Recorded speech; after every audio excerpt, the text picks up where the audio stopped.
Baby, anong pangalan mo? Jesselyn Palad po. Taga saan ka? Taga Barangay Labi po Bungabong Labisiya. Ilang taon mo na? 10 years old po. Nag-aaral ka ngayon? Hindi na po. Bakit hindi ka nag-aaral? Binubuli po ako ng mga kaklase ko. Ay, binubuli ka ng mga classmate mo. Bakit ka binubuli? Laki daw po mata ko. Malaki mata mo. Bakit malaki yung mata mo? May sakit po ako ng thyroid. May sakit kang thyroid. Naipa-check up ka na ba ng mama at papa mo? Ako po. Ano yung trabaho ng papa mo? Bakal bote po. Bakal bote. Sumasapat ba yung kita niya para maipagamot ka? Hindi po. Ay, hindi.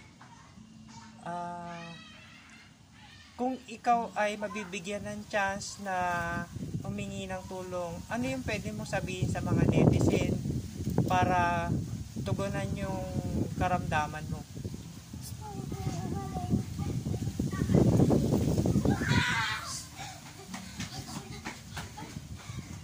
Gusto mong gumaling Opo. para makapag-aral.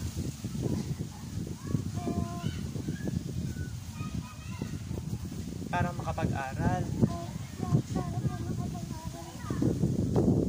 Gusto mo na ba mag-aral ngayon? Opo. Ayun.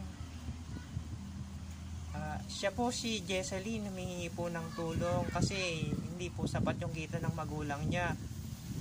At gusto niya rin po makabalik sa pag-aaral. Kung sino man po yung may bukas na loob yung kalooban, sana po tulungan niyo sila. Maraming salamat.